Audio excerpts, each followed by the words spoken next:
Another really important topic is transparency and opacity. And to demonstrate this, we're going to recreate an ad that one of our designers over at the NAPP created for this Wacom tips booklet, those Wacom pen and tablets. And the way it starts is with a background. So open up lesson 4A, but open up B, C, and D as well, because we're going to use all those images.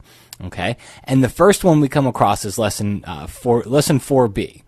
It's got this Wacom tablet on there. Well, what we want to do is put this tablet into this image, all right, on top of this background. If I just take it the way it is now, we're going to get the white background and everything. So we don't want that. So what we're going to do here is take the magnetic lasso tool from the toolbox, and I'm just going to go around the edges here, and I'm going to select the tablet. Don't worry about that stand because we're actually not going to use the stand part of it.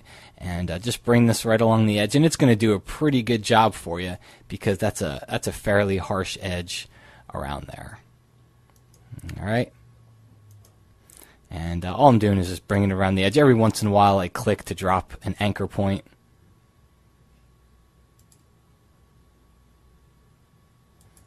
And it's looking pretty good. Bring it around the top.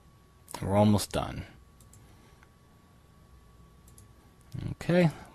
One more corner, and there we go. So now we've got a selection. Incidentally, refine edge.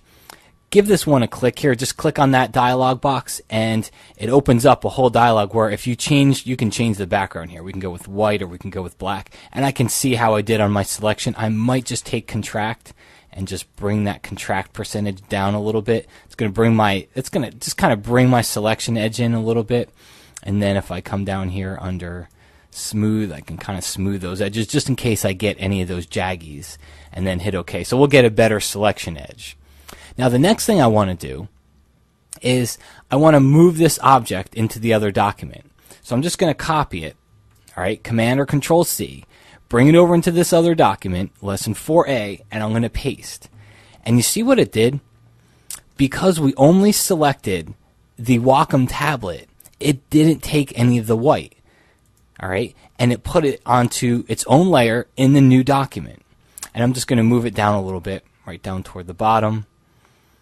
But what's important about this is to just take a look here. I'm going to hide the background layer. Look at what it did. Look at everything else around it. Because up until now, we've seen a lot of layers that basically whatever's on the layer encompasses the whole layer. But here we've got this checkerboard.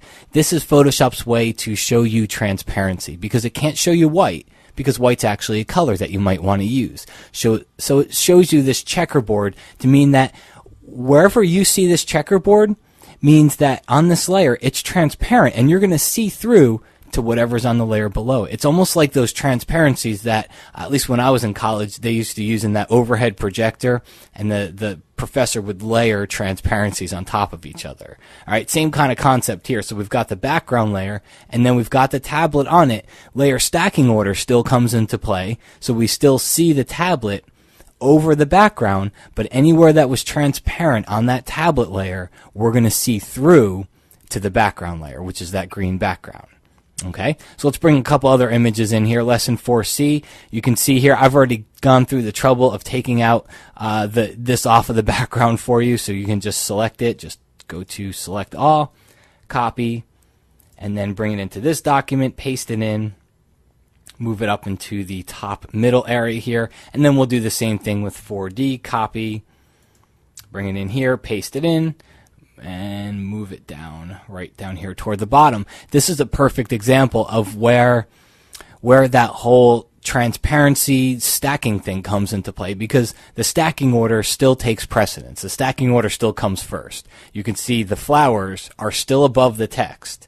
All right, so that's why we see it, but anywhere else around the flowers, because if you look at the layer thumbnail, all right, see it's got that transparency grid. It means everything else around there was transparent. So that's why we see through it. So I'm going to take this and drag it below the text so it doesn't cover that up. All right. So that's kind of the first introduction to transparency, and it almost kind of leads into our next lesson, which is going to be opacity. So do yourself a favor, if you can't go straight into the next lesson, save this document as a PSD file, because we're going to pick up in the next lesson with the same image.